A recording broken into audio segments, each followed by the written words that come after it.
India's tourism industry is poised to grow to $1 trillion market by 2047, creating close to 400 million jobs. This as per a Visa EY report. In fact, data-led tourism will be the pivotal driver of this growth, with sustainability, enabling technologies and evolving tourist preferences acting as primary disruptive forces for the industry. Sustainable tourism experiences have turned into a big global trend valued at $180 billion. For India, this market is predicted to grow at a 15% CAGR. In fact, as a champion of sustainable travel, India has leveraged its G20 presidency as a strong platform to promote its agenda of developing sustainable and green tourism practices. The EY Visa report has also projected that digital transformation in aviation, travel and tourism sectors will generate $305 billion in value, while transferring $100 billion away from traditional players to new contenders worldwide. Another pivotal trend revolves around evolving tourist preferences, largely driven by the influential presence of Generation Z, which accounts for 24% of the global population, with India hosting 27% of this cohort. Moreover, international tourists in India spend 26 times more than domestic tourists, making a case for turning India into a global tourism hub. Now, while these trends underline the opportunity, the expansion of India's travel and tourism market has been unprecedented. In 2022, the travel and tourism sector contributed $190 billion to the GDP and is projected to rise to $200 billion by the close of 2023, with a staggering projection of approximately $451 billion over the ensuing decade. This, as per WTTC, add to that employment within the sector, which is also expected to go up from 37.2 million in 2022 to an estimated 39 million by the end of the year. The growth is real. Make My Trip, India's biggest travel agency, now aptly dubbed the Super App, clocked its highest quarterly gross bookings in the company's 23-year history. While a large part of this growth comes from the core business, the company is seeing at least 17% business coming in from Tier 2 and Tier 3 cities as compared to 6% in 2019. Hello and welcome to this special edition of Young Turks, India's longest running show on startups and entrepreneurship. I'm Shereen Bhan, and joining me today are old Turks here on Young Turks, Kalra, the founder and chairman of Make My Trip, and Rajesh, Magow, co-founder and group CEO of Make My Trip. Gentlemen, appreciate you joining us here on the program. Always good to have you back, and that's what I meant by old. I'm not referring to the age in any form or fashion here, but there was a slew of numbers there, and if you look at any survey, any research report, any study, they're all throwing up these big numbers in terms of the opportunity for India in the travel and tourism space. Now, I want to understand from you, 23 years on, what are the big structural shifts that you're most focused on? Yeah, thank you, Shereen, and no problem with being called old. But the growth in travel and tourism is for good reason. I mean, if you think about it, with India's economic story being so strong, the next decade, I think 2 decades belong to India, and more importantly, it's the youth, like you rightfully called out. It's the youth that's driving this, and if India has anything, we've got the demographic dividend. The way youth spend on travel is entirely different. So at one level, you're getting a lot of trickle down. We have India purchasing power or per capita income going from $2,000 to galloping now to hopefully $3,000 and $4,000. Mobile in everyone's hand, easy to book online, and the youth wanting to spend on experiences and not saving for what we did in our generation. Rajesh and I are both in our 50s, and our generation was always saving up for, that first house, was saving up for a car.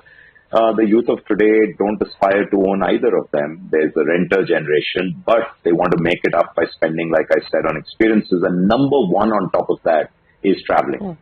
Traveling, seeing your own country, traveling overseas, literally traveling every long weekend that you can get, and multiple trips. So I think the boom in travel and tourism, and aiding all of this is, I think, India's infrastructure growth story as well. So getting to remote parts of the country has never been easier. We've got this road network now, which is fantastic, and we can, great roads in all parts of the country, in smaller parts. Airports now, over 120 airports, so getting to different parts has become quick. And of course, trains. Rajesh will talk about his very recent experience with the Vande Bharat train, and he was gaga about it. So I think there couldn't be a better time, knock on wood, Last time I think I said that COVID happened, so I better be careful what I say. But yeah, it's about time too. No. We don't even want to go down that road deep. I hope that is behind us, firmly behind us.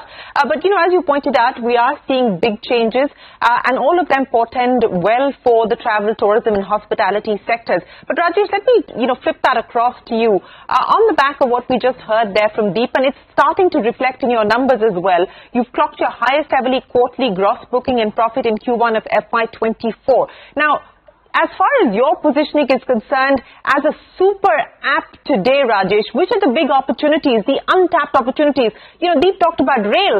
That's a big space that you're now looking at. What is this going to mean eventually as far as the business is concerned? How do you translate this growth that is expected into business opportunity and numbers?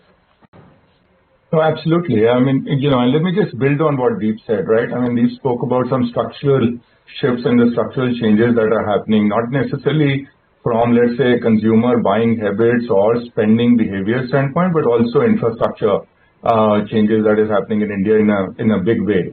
When we started to think more about, our travel super app, our overarching vision or goal was to be one-stop shop, like literally comprehensive product offerings on our platform for Indian travelers traveling within India and traveling outside of India.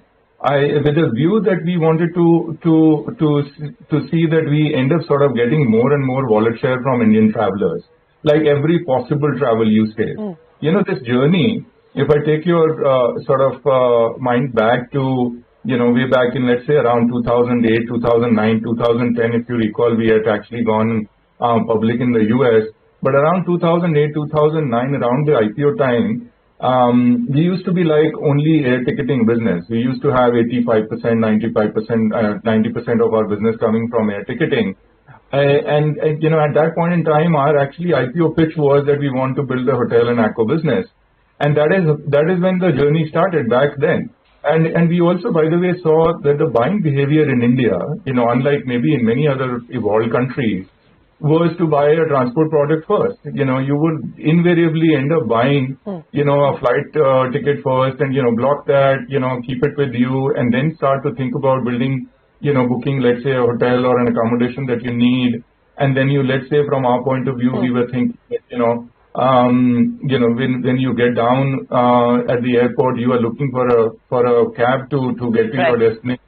We should be able to offer that also. So the idea was to just build one-stop shop to, a very strong customer value prop, if you will, and then leverage that over a period of time to get more wallet share, which will fuel the growth for us. But where do you believe we're likely to see the next wave of disruption? What are the trends that you're noticing, both in terms of new categorization as far as the customer experience is concerned, and more importantly, what about affordability, Deep? It's still cheaper to go to many international destinations than it is to travel domestically. Yeah, they're two very different and good questions. I think the second one from the tourist hat. So let's actually address that first, which is what everyone is saying every time there's a spike in air prices, or particularly domestic air, and there's uproar that this is too expensive, etc., and it's cheaper to go overseas. I think we've got to fundamentally go back to economics 1.0. We've got to look at supply and demand. These same airlines and these same hotels who are today obviously seeing a lot of demand and therefore pricing it right or optimizing pricing had a terrible time the last couple of years. And I don't recall anyone saying, "Oh my God, the hotels are so cheap or the airfares are so cheap." So that's reality of a fair marketplace. You've got to understand there's a lot of demand. They will respond, and you will see more aircrafts from airlines. We've seen the two largest orders in airline history being placed by two Indian airlines.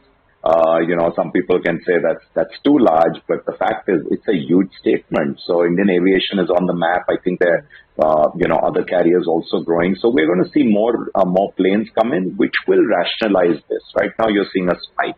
Similarly for hotel rooms, I think fundamentally we have a shortage of hotel rooms in the country. And you touched upon the point of homestays, Shereen, and absolutely homestays are an answer not to one problem, which is less hotel rooms. In some cities, that's important. In some places, there are no hotels. But COVID taught us that people wanted to go out to remote parts of the country. There was not a hotel there, but there were homes there. And people were willing to give either one room or two room or their entire home to travelers, again, at a fair price. And, we are a platform that offers now 15,000 homestays. And I think people find that a very interesting way to travel. Coming to more disruption, I think the next big thing is going to be around AI and around machine learning, which is powering that, and helping one build a very personalized experience in travel. And just to the point Rajesh was making, like offering everything on the super app, a connected trip. So, he touched upon the point, you land at the airport, you're looking for a cab. Sure, you can do a cab hailing, but a lot of people would much rather have a car waiting for them, because we all know what happens when you reach a destination at peak time, whether it's Delhi, Bangalore, Bombay, or any other city. The cars are, all kind of sold out, so you've got to wait very long. So you'd rather pre-book a car. And the beauty of pre-booking a car on the same app on Make My Trip is the seamless integration, which is if your flight's delayed, then your cabbie already knows that your flight's delayed, is not hanging around, doesn't go away, is waiting for you. You get out of the airport, it's typically late evening or early morning. You have your car and you're ready to go. You can keep the car for the day, etc.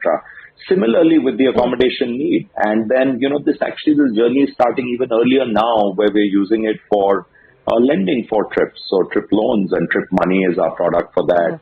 Basis of your buying behavior with us, we know and we take a educated call on, your credit worthiness, and we go ahead and we offer you a loan for your next trip. And that's being appreciated a lot. My favorite product is actually around Price Lock. And Price Lock, as the name suggests, and it wouldn't have happened without AI, is locking in when you see a cheap price. Very often it's early. Paying a tiny premium for that, call it your insurance for price. But here's the beauty. If the price gets lower, you take the advantage of the lower price. If the price goes higher, you've locked into the price. Now, that's the kind of stuff which is win-win-win. Everybody wins. The airline loves it because they can fill up their seats early in advance, which is advance purchase. Customer, obviously, it's great for them because you got a cheap price, plus you're insulated against the price increase. And it's good for us too because we are adding value using technology. I think that's the kind of stuff we're going to see a lot more of. Or there's a trip guarantee kind of product which happens with rail and waiting list for rail. So we'll see, I think, a lot of interesting stuff which will make it much easier and for smarter travelers, cheaper to buy travel.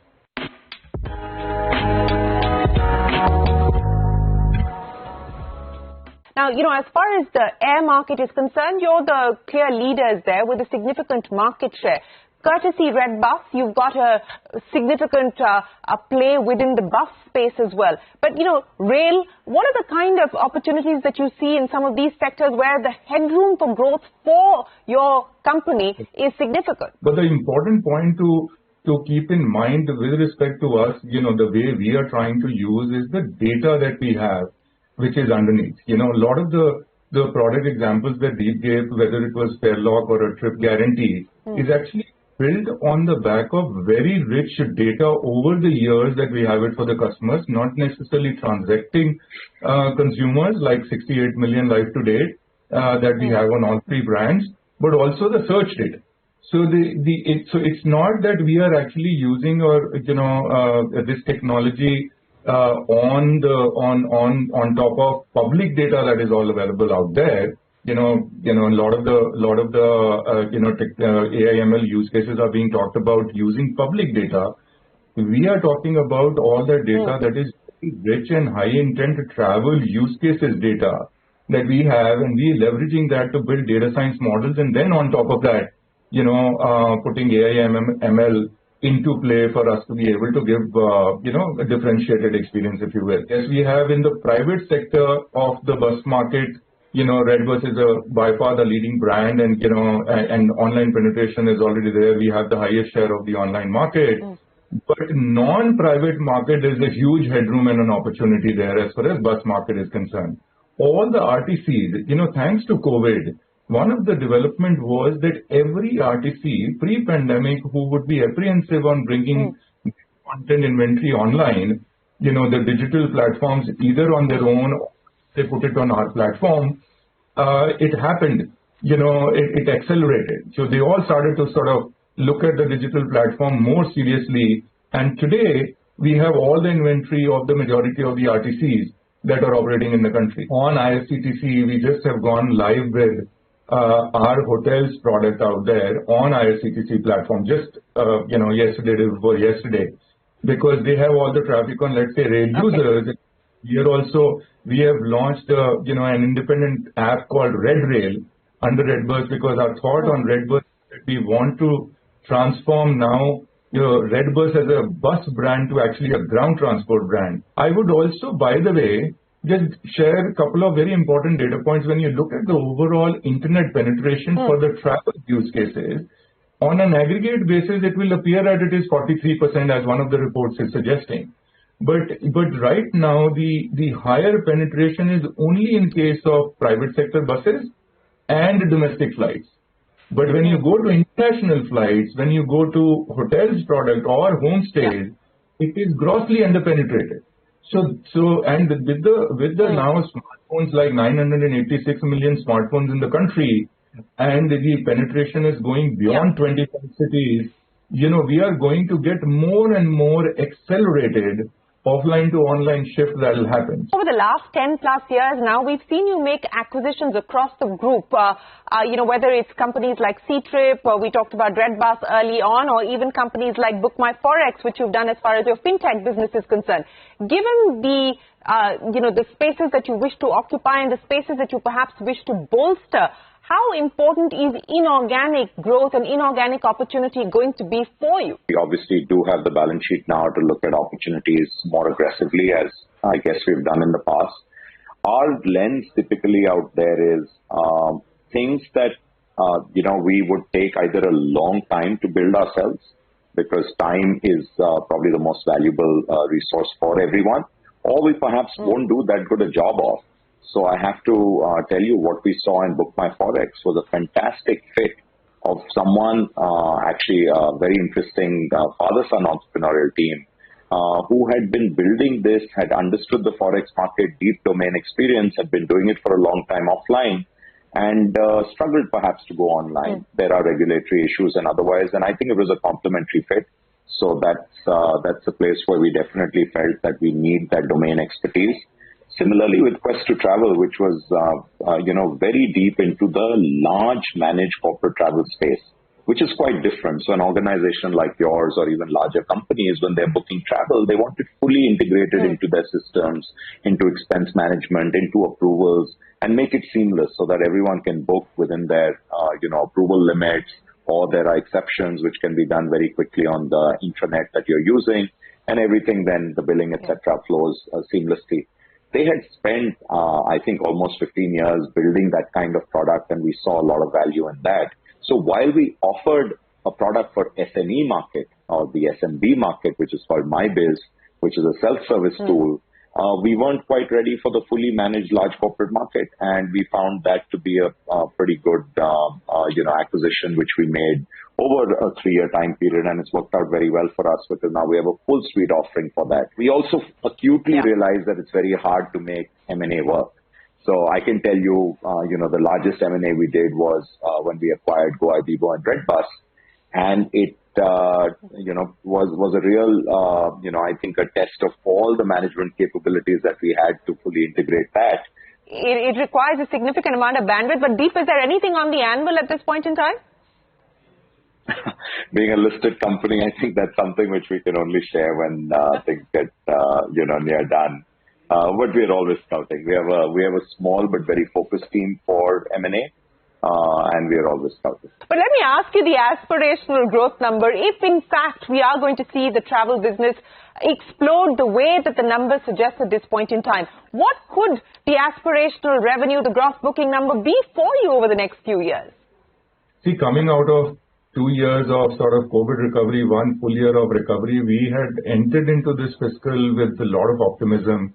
And a lot of actually confidence with the macro tailwinds behind us, seasonality coming in the beginning of the summer quarter, and that has played out beautifully. And this is despite that there was, call it travel inflation, which was higher than the overall inflation in the country. because the fares were still high, even the room tariffs were still high. But despite that, there was momentum on the demand side. So we feel very confident about the demand positive outlook continuing from short term to mid term to long term. And some of the long term data is already there, with the industry players looking at very, very positive from a long term outlook standpoint. And some of the industry reports are also suggesting a very high growth rate. But if you look at, our sort of first quarter just reported number, the growth we are looking at it on our numbers is one, of course, that there is going to be top line growth. So we had a record top line quarter of $2 billion, in the year-on-year growth of close to into 30s. And, anywhere between 20 to 30% is going to be a decent growth number to look at from a midterm to long-term standpoint. But more importantly, and I can see the numbers flashing out on your screen, this has been the most sort of satisfying journey of turning the company, which was pre-pandemic. We were sort of getting into a break even, and we were almost set to turn the company profitable, and pandemic happened. And we had to rebuild the entire business, literally a $6 billion top line business, which was sort of, down to nothing right after the lockdown. Yeah. In 1920, we were like minus 70 million adjusted operating loss to, full year fiscal year 23 to 70 million positive adjusted operating profit. It's been quite a journey. And then we started the year with a very healthy margin of a $30 million adjusted operating profit, which is about 15% margin. So we see it both from, from a growth standpoint and overall from a midterm to long-term standpoint, a story which will be a profitable growth story with an expansion on margin that is happening over the next 3 to 5 years. Do you believe that that's likely to be the forecast for the startup ecosystem? There's been a lot of pain, but also a lot of focus on getting to profitability. Your take? Yeah, for the startup ecosystem, clearly funding winter is there, but it also means that the better startups will do better. There is capital available for better companies. There are enough angel funds coming up. There are enough entrepreneurs, internally domestic entrepreneurs who want to fund young startups. So I think, Shereen, it's almost a filtering process. It's, the men from the boys, and you're going to see better companies continue to do well. There's no better place to be today than India. Cycles are there. They are probably sharper cycles, but shorter. So I think companies who can just tide over and do the right thing, not run out of capital and stay focused on the product that they're building, I think are going to benefit, and it's going to be a fantastic next decade for anyone who's a smart and committed entrepreneur. Well, you're hearing it from two smart and committed entrepreneurs who've pretty much seen it all over the last 20 years. Deep, Kalra and Rajesh, thanks very, very much as always for joining us here on Young Turks. We wish you the very best of luck, and it's great to have you back on the program as always. That's Make My Trip with the forecast and the outlook for India's travel and tourism sector over the next few years. We will take a break. There's a lot more coming up. Don't go anywhere. We're back in a minute with more right after this.